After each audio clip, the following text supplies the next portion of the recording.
안녕하세요. 사람을 제대로 잘못 봤었던 두 아이의 엄마 김태희라고 합니다. 살다 보니 사람 보는 눈이 곧 인생을 좌지우지한다는 어른들의 말씀이 딱 들어맞더군요. 저는 남편과 만날 잘못 선택함으로 인해 몇 년간 마음고생을 제대로 했었는데요. 특히 그놈의 돈 때문에 자꾸만 갈등이 생겼습니다. 물론 가장 큰 원인이 돈은 아니었지만 돈은 항상 갈등을 야기하는 매개체가 되더라고요. 결국 그 힘든 결혼 생활이 어떻게 되었는지 그 시작부터 마지막까지에 대해 이야기를 한번 들려드릴게요. 저와 제 여동생은 꽤 유복한 환경에서 자랐습니다. 아빠는 건설업 쪽에서 오래 일하시다 제가 9살 때 건설회사를 직접 차리셨어요. 아빠의 회사는 대형 건설사처럼 큰 회사는 아니었지만 나름대로 제가 살던 지역에선 세금도 많이 내는 탄탄한 회사로 자리매김했죠. 하지만 돈이 있다고 사람이 무조건 편하고 행복하게만 살 수는 없는 법이더라고요. 아빠는 회사를 지키고 키우느라 야근을 밥 먹듯이 하고 종종 주말에도 일을 하셨거든요. 게다가 접대 자리에 나가 감정 노동도 하셔야 됐고 좋아하지 않던 음주도 피하실 수 없었죠. 철이 좀 든 뒤 그런 아빠의 고생을 알게 되고 나서부턴 오히려 저도 동생도 돈을 어렵게 썼던 것 같습니다.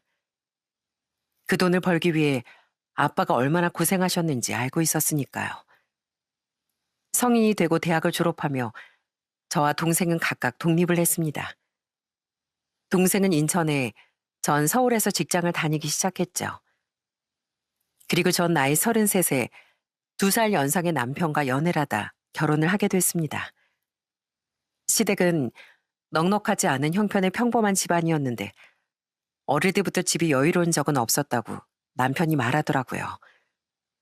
게다가 남편은 위로 누나가 1명, 아래로 여동생이 2명인 사남매 중 둘째였는데 자식이 많아서 더더욱 집 형편이 피기 힘들었다고 하더라고요. 대신 절약하는 습관이 생겼으니 다행이지 뭐. 태희 너도 그런 내 경제관념이 마음에 든다고 했었잖아. 그런 배경 때문인지 남편은 알뜰한 편이었습니다. 남편은 성격도 착했지만 부분 경제관념이 맞아야 잘 살 수 있다고 생각했기에 전 남편과의 미래를 쉽게 머리에 그릴 수 있었던 겁니다. 저희가 결혼할 때 감사하게도 아빤 서울의 떡하니 30평대 아파트를 마련해 주셨어요. 아빠, 너무 무리하신 거 아니에요? 서울 아파트 값이 얼만데. 이 아빠가 밤에 잠 못 자고 주말에 출근하면서 우리 딸내미들 결혼할 때 아주 대궐 같은 집을 마련해서 들려보내야지. 이 생각을 얼마나 많이 했는 줄 아니? 이 아빠 능력 있다. 이 정도 부담 안 가지고 받아도 돼. 너무 감사하더라고요. 그런데 남편은 그걸 부담스러워하며 아빠에게 이렇게 말했습니다. 장인어른, 말씀은 너무 감사하지만 제가 죄송해서 그 비싼 집을 어떻게 덥석받겠어요. 제가 대출받아서라도 집 마련해 오겠습니다. 요즘엔 대출이 80% 정도는 다 나온다고 하더라고요. 대출? 아이고, 넣어두게. 내가 능력이 없는 것도 아닌데 우리 딸이 대출받아 힘들게 사는 거 난 보기 싫래. 대출이자 그거 만만하게 볼 거 아니야. 요즘 세상에 꼭 남자가 집을 마련해야 된다는 법이 어딨나. 여유 있는 집안이 더 해가는 건 당연한 거지. 그러니 부담 갖지 말게. 하지만 아빤 딸 자식 고생하는 모습 보기 싫다며 딱 잘라 거절을 하시더군요. 결국 남편은 감사해서 어쩔 줄 모르겠다며 아빠에게 넙죽 절까지 했죠. 아빠는 1년 뒤 제 동생이 결혼할 때도 인천에 아파트를 마련해 주셨는데 제부도 저희 아빠에게 정말 감사했습니다. 결혼한 후 전 바로 아들을 임신했어요. 그런데 언젠가부터 자꾸만 시댁과 마찰이 생기더라고요. 얘 새아가 넌 엉덩이에 쇠떡이라도 들었냐? 왜 네 손으로 물도 안 떠다 먹고 서방을 부려 먹어? 네? 제가 남편한테 시킨 게 아니고요. 제가 요즘 너무 허리 아파하니까 남편이 자기 물 들어가서 겸사겸사 제 것도 가져온 거예요. 뭐? 어쨌든 네 것도 떠다 줬잖니. 나 땐 우리 양반한테 뭐라도 하나 부탁하면 집안이 아주 뒤집어졌다. 어디 하늘 같은 남편을 부려먹어? 너 설마 집에서도 우리 아들 이렇게 부려먹는 거 아니야? 임신이 뭐 유세냐?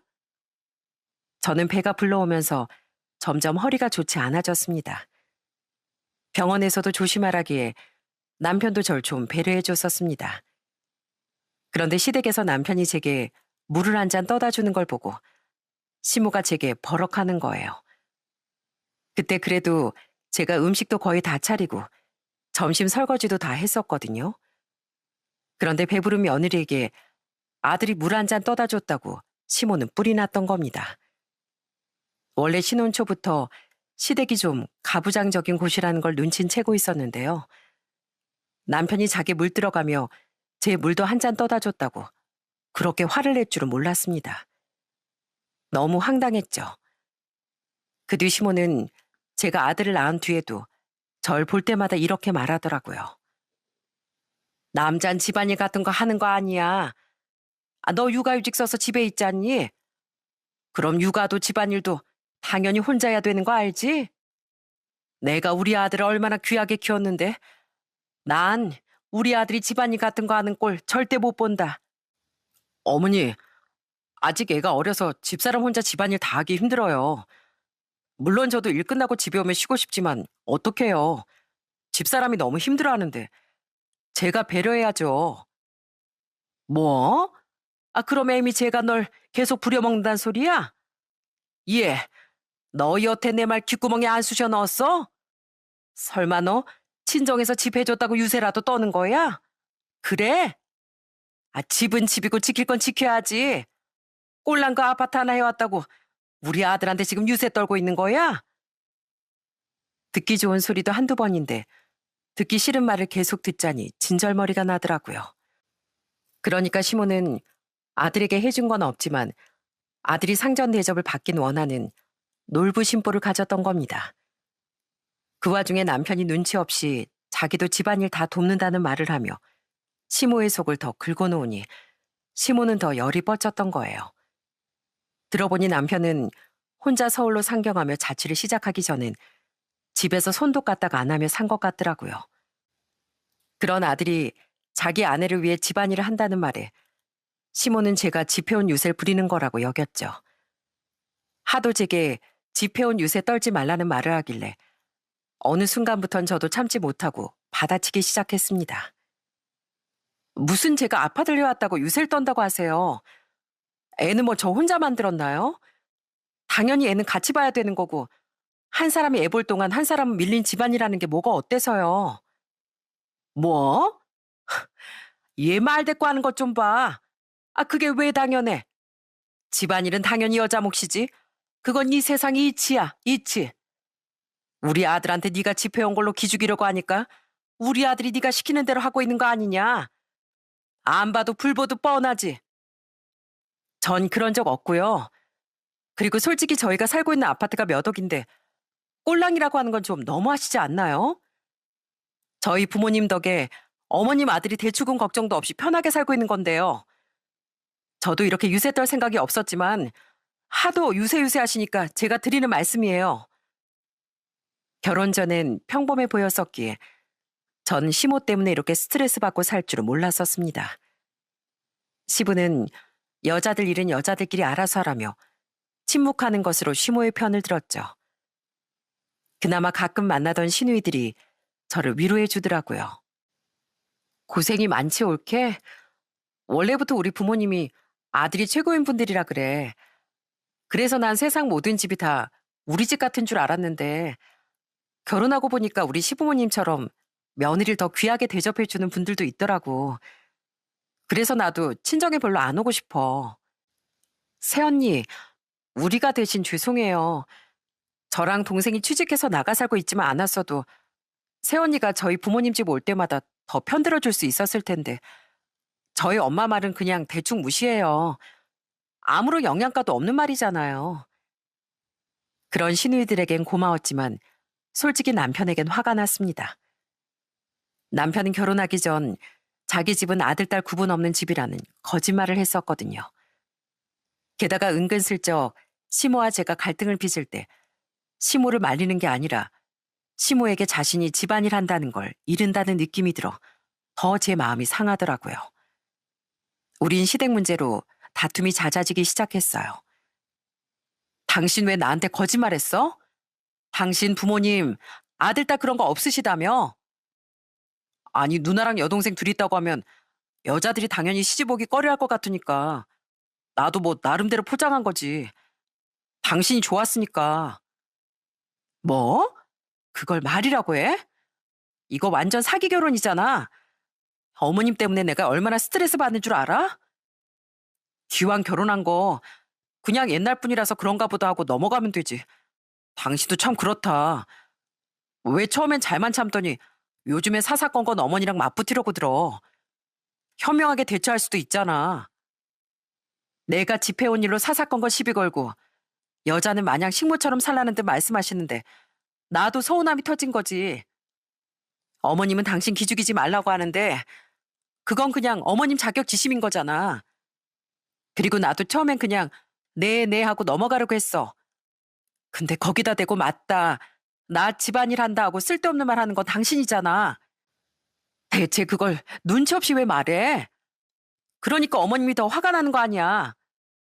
그리고 거기서 당신이 내 편 한 번이라도 들어준 적 있어? 불씨는 더 키워놓고선 뒤로 쏙 빠져선 나중에도 나한테만 그냥 참으라고만 했잖아. 아니, 난 그냥 별 생각 없이 한 말인데 그럴 수도 있는 거지 뭘 또 그렇게 화를 내. 그리고 난 당신 남편이지만 어머니 아들이기도 해. 내가 집에서 제일 사랑도 대접도 많이 받고 살았는데 결혼했다고 마누라 편만 들은 건 너무 불효잖아. 그냥 당신이 좀 참아주면 안 돼? 사사건건 대드는 며느리 데려온 것 같아서 나도 어머니께 너무 죄송하단 말이야. 시댁에 다녀올 때마다 다투며 느낀 건 이 사람이 내가 알던 남편이 아닌 것 같다는 거였습니다. 착하고 저밖에 모르던 남편은 온데간데 없고 얄미운 마마보이가 떡하니 제 옆자리를 차지하고 있더라고요. 이건 나중에 깨달은 사실인데 남편은 일부러 자기 엄마에게 자신이 집안일을 한다고 이른 게 맞았다는 겁니다. 그렇게 시모에게 욕을 먹으면 자신이 집안일도 육아도 좀 덜해도 될 것 같았다고 그렇게 나중에 실토하더군요. 그런 남편의 문제점은 또 있었습니다. 저희 아들이 3살 때 남편은 결혼 전부터 가지고 있던 주식으로 짭짤한 돈맛을 봤었거든요. 그거야 축하할 일이었건만 그때부터 남편은 돈맛을 알기 시작하더라고요. 저 몰래 계속 주식을 하던 남편은 대출까지 받았다는 사실을 제게 들키고 말았습니다. 뭐? 2천? 미안해 여보. 한 번 돈맛을 보고 나니까 자신이 생겨서 주식 수익을 또 다른 주식에 투자하고 투자하다 보니까 처음하고 다르게 계속 손실이 나서 그것만 메꾸려고 한 건데 뜻대로 안 됐어.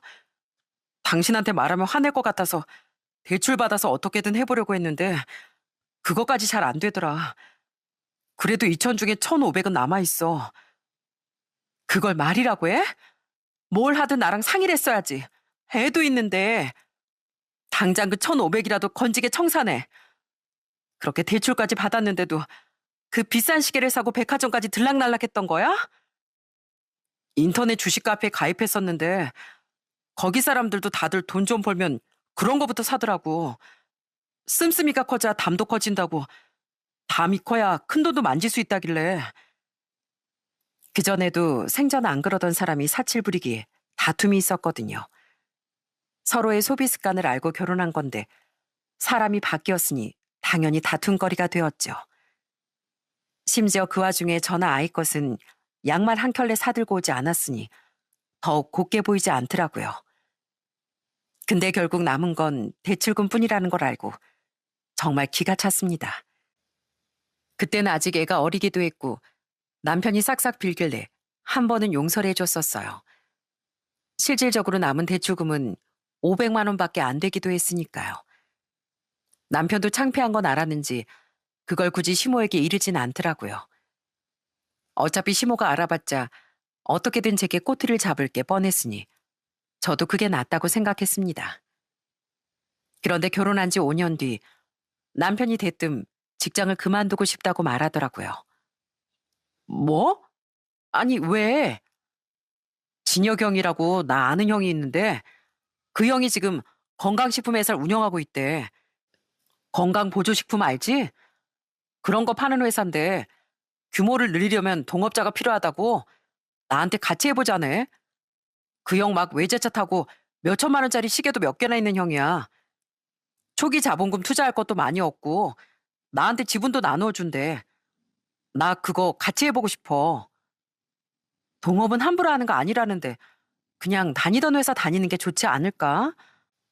처음부터 차근차근 뭘 해보겠다는 것도 아니고 전에 주식 때처럼 당신 한 방을 노리는 것 같은데 난 그거 위험한 생각인 것 같아. 하더라도 더 잘 알아보고 더 신중하게 고민해봐. 여보, 그 형 믿을 만한 형이라니까. 평생 돈 만 원에 쩔쩔매면서 살아왔는데 나도 제대로 성공 한번 해보고 싶어. 어? 여유로운 집에 애 정서에 얼마나 좋은지 당신이 제일 잘 알잖아. 하지만 얘기를 들어보니 크게 믿음도 안 가고 무엇보다 남편이 너무 섣부르다고 생각되더군요. 그래서 전 이건 아닌 것 같다며 남편을 만류했습니다. 남편은 한 며칠 그렇게 조르더니 얼마 안 가 잠잠해졌는데요. 포기가 빠른 애라고 생각하던 어느 날 저는 엄청난 배신감을 느끼게 되었습니다. 뭐? 이미 회사를 퇴사했다고? 나한테 한마디 말도 없이? 미안해. 근데 당신이 설득되지 않을 것 같아서 우선 질러버렸어. 나 벌써 형 회사 들어가서 일하고 있어.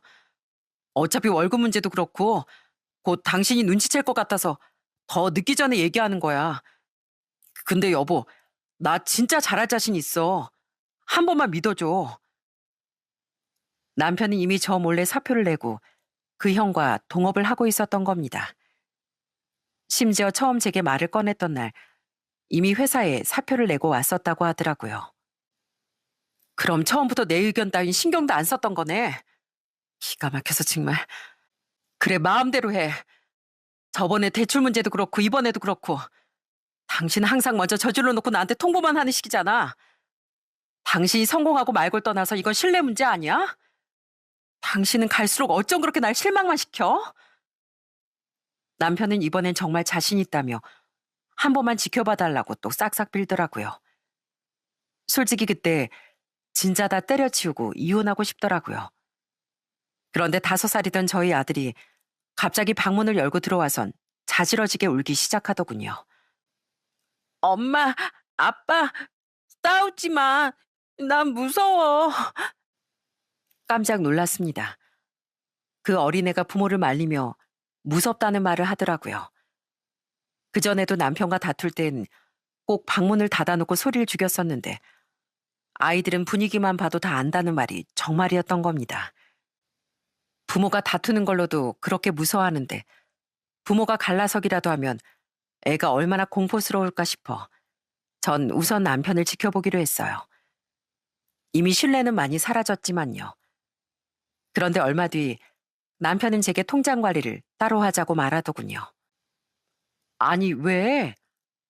사업상 돈이 왔다 갔다 할 일이 많으니까 일일이 공유하면 골치 아파질 것 같아. 사업이라는 게 생각보다 복잡한 게 많더라고. 그러니까 각자 생활비 각출해서 쓰자. 내가 많이 벌면 그만큼 생활비도 더 가져다 줄게. 주식할 때도 자기 것만 챙기던 사람이 사업을 한다고 가족을 챙기면 얼마나 챙기려나 싶더라고요. 하지만 이미 남편에 대한 기대가 많이 없었던 전 그런 걸로 옥신각신하고 싶지 않아 그냥 그러라고 했습니다.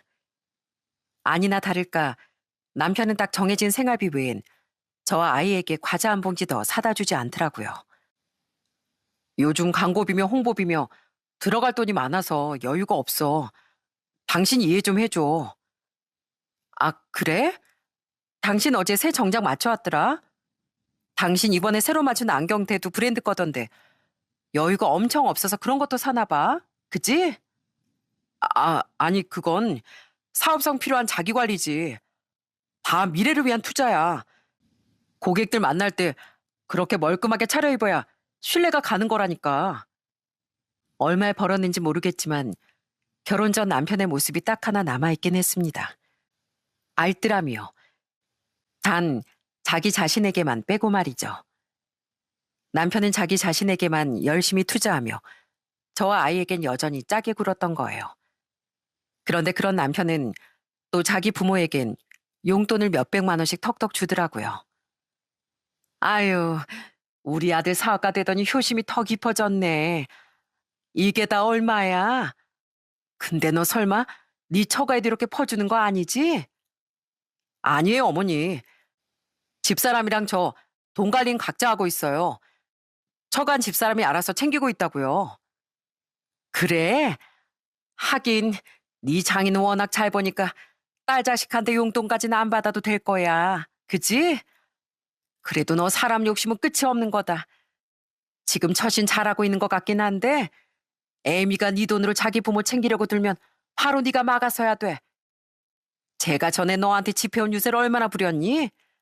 이제 네가 복수할 차례다. 시부도 시모도 좋아서 아예 입이 찢어지려고 하더군요. 솔직히 전 기분 나빴습니다. 집까지 해준 저희 부모님께 입을 싹 닫고 자기 애도 안 챙기면서 자기 부모만 챙기는 모습이 말이죠. 반면 제게 자격지심을 가지고 있던 시모는 대놓고 저 들으라는데 복순이 뭐니 하는 말을 하더라고요. 원래도 시모 보기 싫어 시댁에 잘 가지 않던 저였었는데 그나마 명절이라고 갔던 자리에서 저희 부모님에 대해 쟤네 부모 따위 같은 소리를 들으니까 저도 결국엔 폭발하고 말았습니다. 저희 부모님은 어머님 아버님 부를 때 꼭 사돈 어른 안 사돈 하고 존칭하시는데 어머님은 쟤네 부모가 뭔가요? 어머님은 제가 머리부터 발끝까지 계속 안 입고 오신 것 같은데 서로 얼굴 보고 살아야 속만 뒤집어지지 않겠어요? 저 앞으로 여기 안 오겠습니다. 재산 알아서 지내시던가요. 그래도 어른이라고 생각해 저도 참을 만큼 참았던 겁니다. 하지만 더는 이대로 못 살겠더라고요. 전 아이 손을 잡고 바로 시댁을 나와버렸어요. 남편이 명절을 다 보내고 집으로 돌아왔는데 절 보자마자 노발대발을 했죠. 당신 그렇게 가고 나서 우리 부모님이 얼마나 기가 차셨는지 알아? 시어머니가 듣기 싫은 말 좀 했기로써니 며느리가 제사를 안 지내? 당신 그러면 앞으로 나도 처가 안 가. 가지 마. 안 그래도 우리 사이 안 좋은 거 우리 부모님이 눈치채신 것 같아서 나도 죄송했거든. 당신 없는 편이 친정 분위기에도 훨씬 나아. 감쌀 걸 감싸야지. 오죽하면 형님도 그렇고 아가씨들도 결혼한 뒤에 친정에 오는 걸 그렇게 꺼려 하겠어? 아들 사랑만 지극한 당신 부모님은 앞으로 당신 혼자 잘 감당하면서 살아. 그 뒤 전 정말 시댁에 가지 않았고 남편도 잔뜩 삐져선 친정에 가지 않더라고요. 이게 무슨 부부랍니까? 이미 신뢰도 없는 상태에서 이건 남보다도 못한 사이라는 생각이 들더라고요. 게다가 남편은 언젠가부턴 제게 생활비도 가져다 주지 않기 시작했어요. 당신, 이 집 가족이면 최소한의 생활비는 줘야 할 거 아니야? 왜 돈을 안 줘? 당신 부모님한테 그렇게 용돈을 턱턱 드리면서. 우리 부모님한테도 요즘엔 돈 못 드려. 회사 사정이 좀 위태로워서 그러는 거니까 기다려봐. 그리고 여보, 얼마 뒤에 우리 어머니 생신인 거 알지? 나 어머니 생신 선물 사드릴 돈이 없어서 그러는데 당신이 돈 좀 주면 안 돼? 그래도 당신이 며느리잖아. 뭐? 돈 잘 버는 것 같을 땐 우리 부모님이랑 나랑엔 안중에도 없이 자기 부모만 챙기던 사람이 아쉬워지니까 나한테 어머님 생신 선물 살 돈을 달라고? 싫어. 각자 부모는 각자 챙기자며. 어이없어서 진짜. 그리고 당신이 돈이 왜 없어? 그렇게 회사 사정이 안 좋으면 당신 가지고 있는 명품 시계, 옷, 구두 다 갖다 팔면 되잖아. 자기 건 내놓기 싫고 내 돈은 또 우습나 보지? 내가 그렇게 반대했던 그 사업 나한테 거짓말까지 하면서 시작한 건 바로 당신이야. 그리고서 고작 2년 만에 사정이 안 좋아? 할 말이 없다 정말. 그 와중에 시모의 선물까지 사달라기에 저는 딱 잘라 거절했습니다. 그리고 남편이 계속 생활비를 주지 않기에 아예 남편의 물건까지 팔아서라도 내놓으라며 화를 냈죠. 그런 말까지 남편에게 하던 절 보며 저는 깨달았습니다. 우린 정말 이제 남보다도 못한 사이가 맞구나. 이 뻔뻔한 사람과 더 살다간 악만 남겠다 하고요. 그때부터 전 서서히 남편과 이혼을 결심했어요. 그런데 제가 이혼 얘기를 꺼내기도 전에 남편은 아주 엄청난 사건을 터뜨려 주더라고요. 뭐? 경찰 조사를 받고 왔다고? 왜? 시모의 선물 얘기를 꺼낸 지 며칠 뒤 밤늦게 집에 들어온 남편은 충격적인 말을 꺼냈습니다. 그날 남편은 제발 자기를 좀 도와달라고 말하더군요. 그게 전에 소비자 중 한 명이 식약처에 우리 회사에 대해 무슨 신고를 했나 봐. 허가받은 식품인지 의심된다면서. 그래서 식약처에서 나와서 조사를 했는데 우리 회사 제품이 건강 제품으로서 효능이 없다는 제품이라는 게 밝혀진 거야. 실은 식약처에서 허가를 못 받은 제품인데 받았다고 허위 광고를 했었거든. 들어보니 기가 막혔습니다. 건강기능식품은 무조건 식약처에 허가가 있어야 판매를 할 수 있는데 남편과 그 형이란 사람은 처음부터 그걸 알면서도 무허가 제품을 팔았다네요. 그것도 심장병에 좋다, 혈관 질환에 좋다, 암에도 효과적이다는 허위 광고와 홍보를 엄청나게 하면서요. 완전히 식품위생법 위반의 사기였죠. 그게 딱 걸린 남편은 경찰 조사를 받게 됐던 겁니다. 게다가 남편은 사업을 시작한 지 고작 2년 만에 자기 앞으로 빚이 무려 5억이나 생겼다고 하더라고요. 5억? 어, 그동안 무조건 안 들킬 거라고 생각하고 대출까지 잔뜩 받아서 광고를 엄청 했었거든. 저번에 당신한테 보여준 그런 식으로 말이야. 반응이 좋아서 제품 생산도 엄청 활발하게 했었어. 빚이 많아도 판매가 쏠쏠하게 되니까 금세 다 갚을 수 있을 거라고 생각하고 또 빚을 지고 빚을 져서 사업을 키우려고 했는데 이렇게 빨리 걸릴 줄은 몰랐지.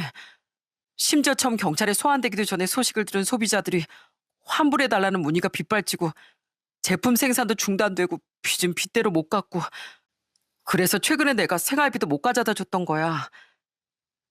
남편은 그날 경찰 조사를 처음 받은 것도 아니었습니다. 벌써 2달간 몇 차례 조사를 받고 난 뒤 검찰로 송치될 것 같자 제게 모든 사실을 털어놨던 거예요. 미리 말 못해서 미안해 여보. 어떻게든 빠져나가보려고 했는데 잘 안 되더라. 여보, 나 잘하면 검찰에 송치돼도 벌금형에만 그칠 수도 있을 것 같은데 그럼 나 그때 벌금 좀 대신 내주면 안 돼? 당신 모아둔 돈 얼마나 있어? 아니면 이 집 담보로 대출 받아서. 웃기고 있네. 당신 지금 사태 심각성 이해가 안 돼? 당신 범죄 저지른 거야, 범죄. 건강이 절박한 사람들한테 한 번 더 절망을 안겨준 거라고. 그런 주제에 지금 나한테 도와달라고? 어림없는 소리 하지도 마. 여보. 안 그래도 나 당신한테 이혼하자고 말하려고 타이밍만 보고 있었어. 근데 이 와중에 범죄 저질렀다고? 난 당신 같은 사람이랑 더는 못 살아. 그러니까 그만 이혼해. 여보, 난 지금 힘들어 죽겠는데 이혼이라니. 이건 너무하잖아. 사람 제일 힘들 때 버리는 거 아니라는데 진짜 이렇게 모질게 굴 거야? 당신은 그동안 내가 당신 어머니 때문에 힘들어할 때 나한테 어떻게 했는데? 난 진짜 결혼 생활하는 7년 동안 당신한테 질릴 대로 다 질렸어. 처음부터 당신 집에 대해서 나한테 거짓말했던 거, 은근슬쩍 당신 어머니한테 미주알 고주알 다 이르던 마마보이 짓거리. 검사한 줄 알았더니 그냥 자기밖에 모르는 구두쇠였던 탐욕스러운 이기심. 그리고 자기 아들이 세상에서 제일 잘난 줄 아는 당신 부모. 이것들만 해도 진절머리 나서 이혼하려는데 이젠 범죄까지 감싸달라고? 미안한데 난 우리 아들 범죄자 자식 만들 생각 없으니까 좋은 말 할 때 이혼 서류에 사인하고 짐 싸서 나가. 진짜 없던 정도 다 떨어지더라고요. 저는 그런 남편에게 타이밍만 보고 있던 이혼을 선언했습니다. 그런데 남편은 대체 무슨 자신감인지 제가 이혼을 말할 거라곤 생각지도 못했었나 봐요. 남편은 절대 이혼 못한다며 제게 싹싹 빌고 난리가 났죠. 지금 사업도 망하고 법적 처벌까지 받을 판에 나더러 끈떨어진 연신세가 되라고? 당신 정말 너무한 거 아니야? 남편은 안방에서 쫓겨났으면서도 계속 집을 나가지 않고 이혼 서류에 도장도 찍지 않더라고요.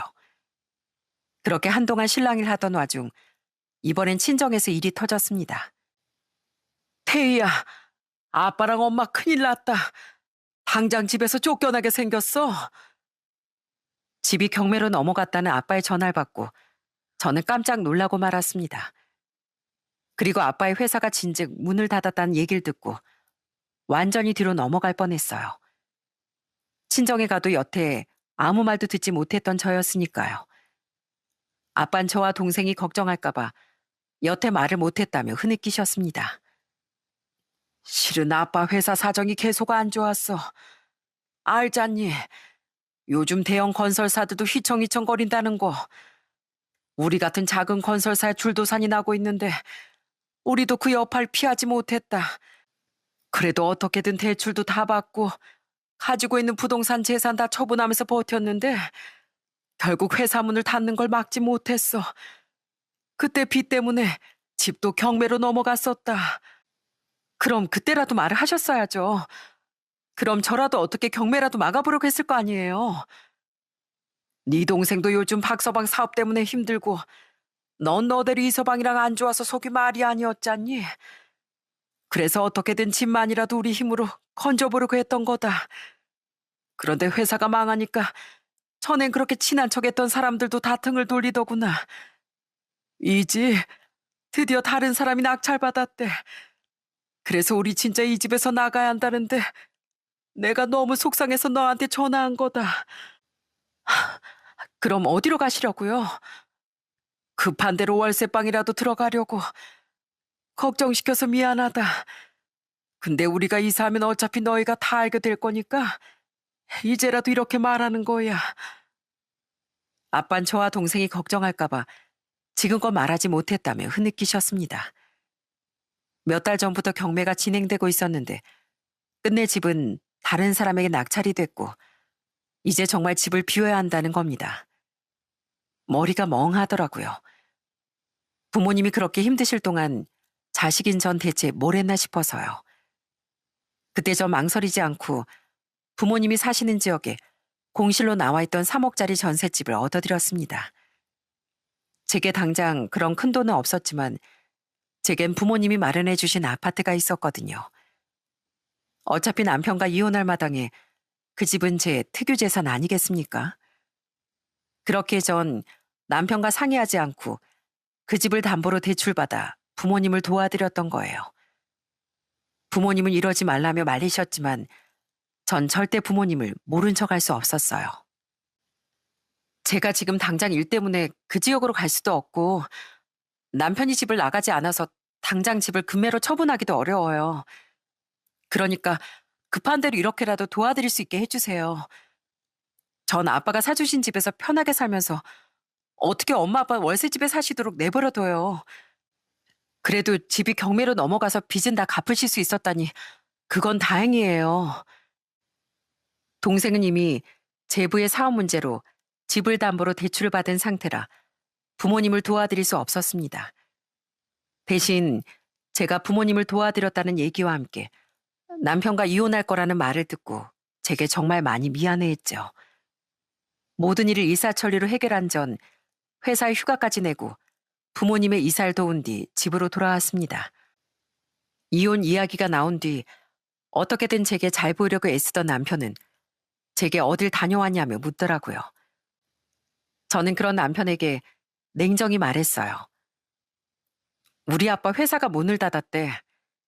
집도 경매로 넘어갔다고 하셔서 내가 이 집 담보로 대출받아서 전셋집 얻어들이고 왔어. 뭐라고? 아니, 얼마짜리? 3억. 뭐? 당신 미쳤어? 그 큰 돈을 나한테 상의도 없이 어떻게 그래? 그럴 돈 있으면 내 빚이나 갚아주지. 내가 왜? 내가 이혼하자고 했잖아. 이 집은 우리 아빠가 사주신 내 특유 재산이라 당신한테 지분도 없고 이혼하는 마당에 내가 왜 당신이랑 내 부모님 도와드리는 걸 상의해야 돼? 각자 부모님은 각자 챙기기로 하지 않았나? 남편은 제 말에 펄쩍 뛰고 아주 난리가 났습니다. 전 그런 남편에게 코웃음을 치며 쏘아붙였죠. 아무리 그래도 우린 아직 법적으로 부부잖아. 당신은 내가 불쌍하지도 않아? 어쩜 그렇게 쌀쌀맞고 독단적일 수가 있어? 뭐 묻은 개가 뭐 묻은 개 나무라고 있네. 내가 이거 왜 일부러 말해주는지 알아? 당신도 느껴보라고. 통보받는 입장이 느끼는 그 황당한 말이야. 당신은 나한테 말도 없이 대출도 받고 회사도 그만두고 이젠 범죄까지 저질렀는데 난 왜 그러면 안 돼? 당신은 처음부터 알고 범죄 저지른 건데 내가 왜 당신을 불쌍해야 돼? 이제 확실히 알았지? 난 당신이랑 살 마음 없으니까 좋은 말 할 때 이혼하자고. 가뜩이나 골치 아파서 이혼 소송까지 하기 귀찮으니까. 여보, 나 진짜 지금 너무 힘들단 말이야. 나 결국 사기랑 식품위생법 그리고 건강기능식품 법률 위반인가 뭔가로 검찰에 불구속 송치까지 됐다고. 아, 그래? 어차피 예정된 수순이었잖아. 그럼 가뜩이나 이젠 재판 준비로 정신 없어질 텐데 나랑 이혼 소송까지 가고 싶지 않으면 우리 제발 좋게 좀 끝내자. 어? 아, 위자료는 별개야.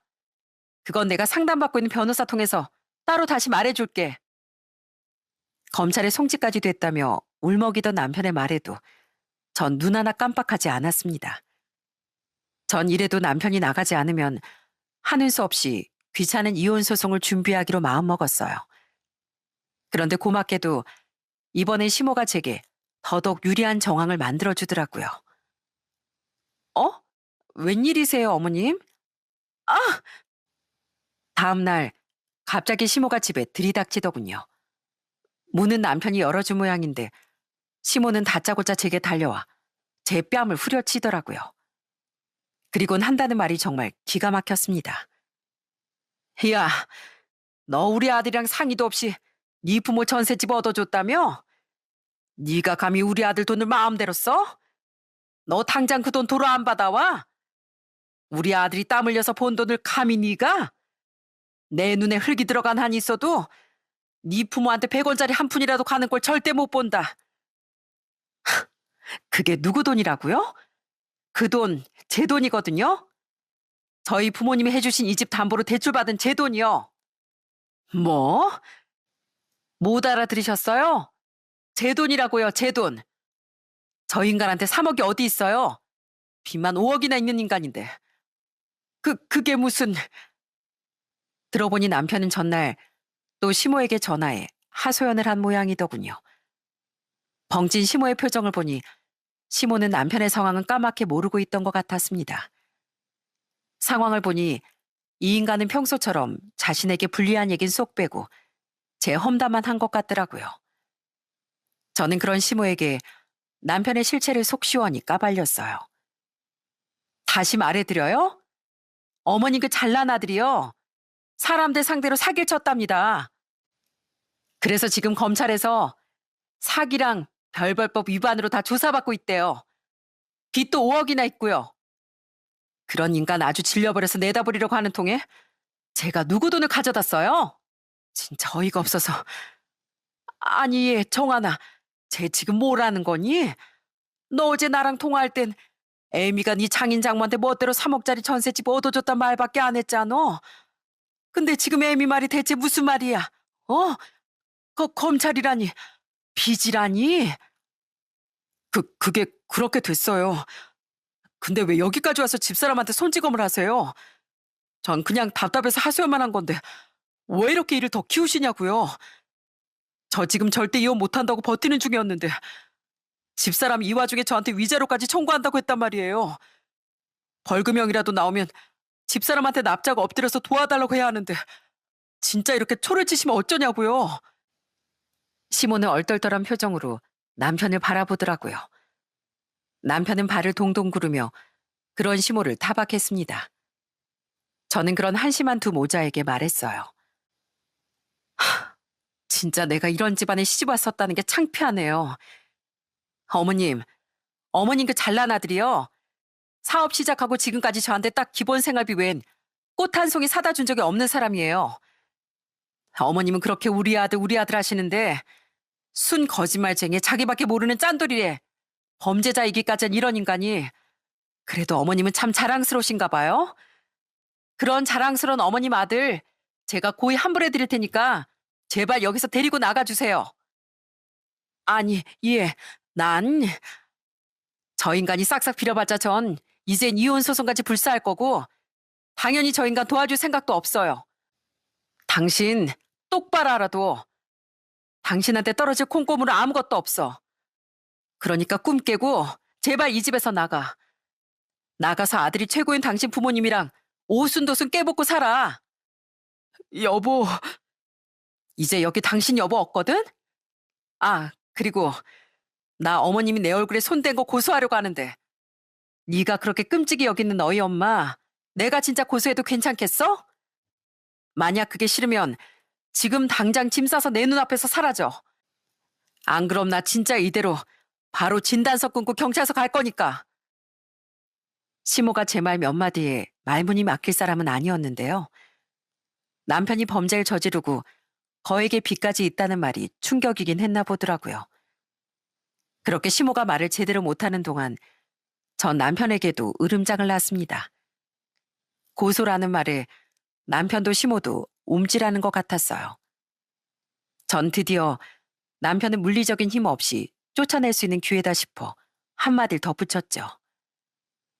어머님, 저 인간 빚 대신 갚아주려면 한 푼이 아쉬울 것 같은데 저한테 고소당해서 소액이라도 벌금 내게 되면 아깝지 않으시겠어요? 어차피 저 인간이 이혼을 막을 수 있는 가능성은 없으니까 좋은 말 할 때 저 인간 지금 같이 싸서 나가주세요. 안 그럼 진짜 같이 경찰서 가게 될 줄 아시고요.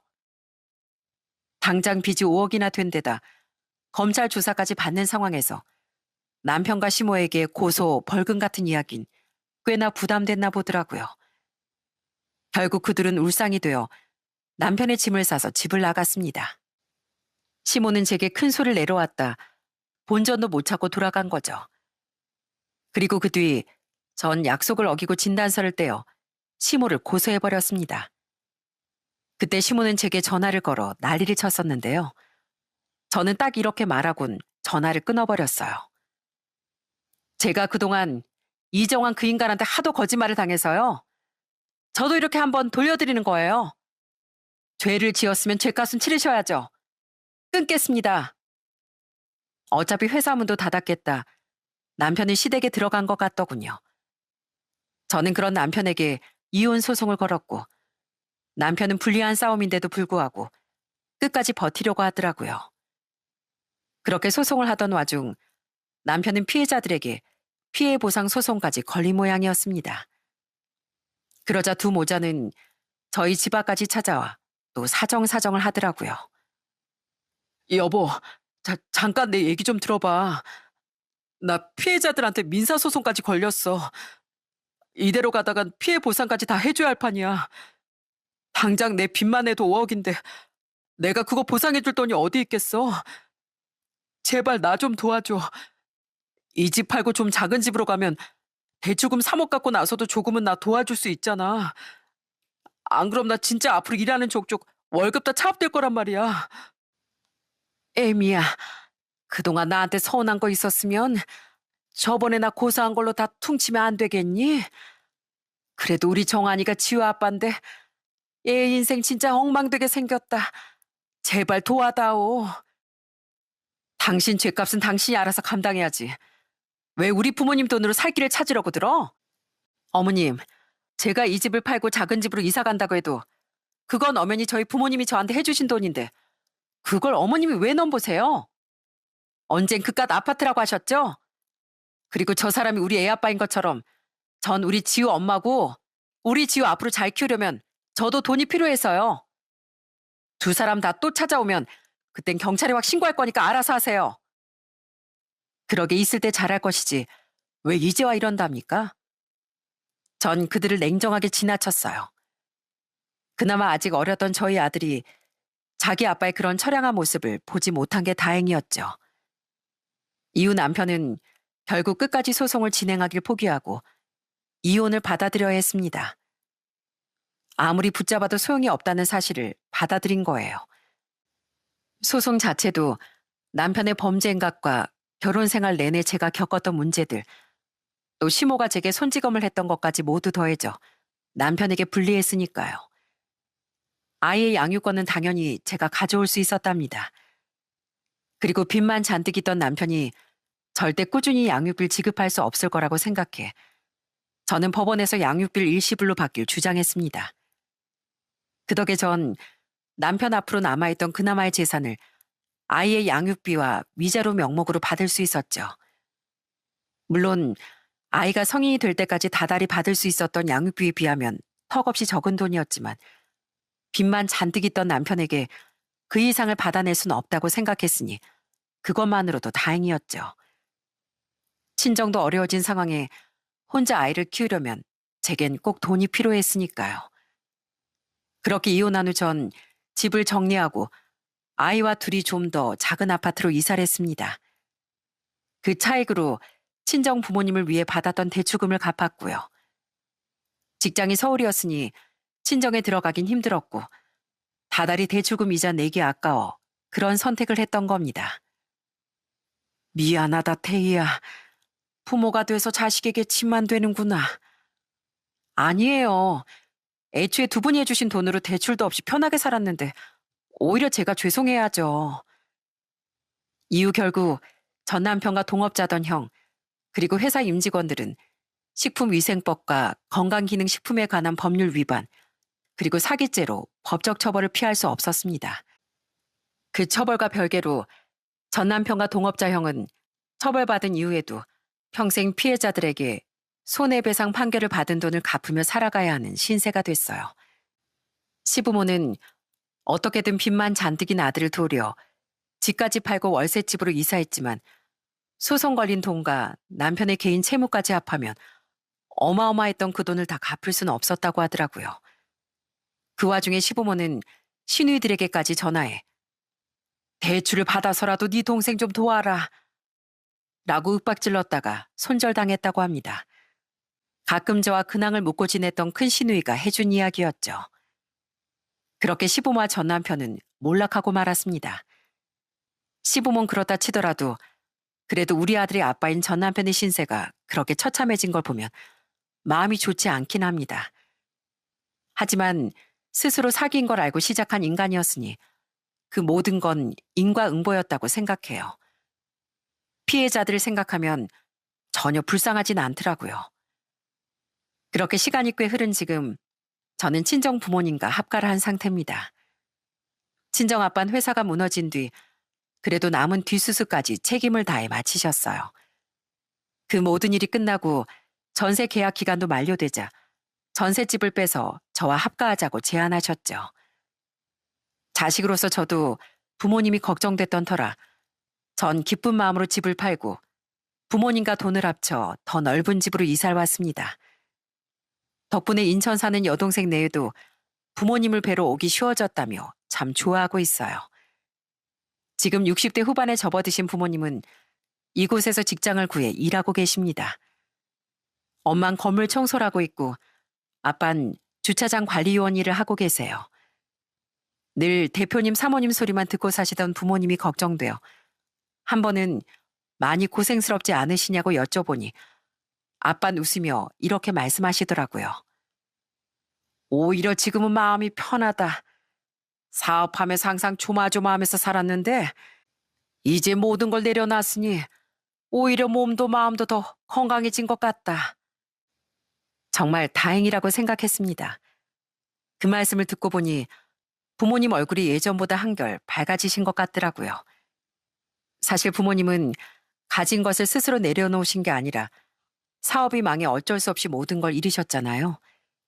그런데도 오히려 지금은 마음이 편하다고 하시니 돈이란 참 아이러니한 존재라는 생각이 들더라고요.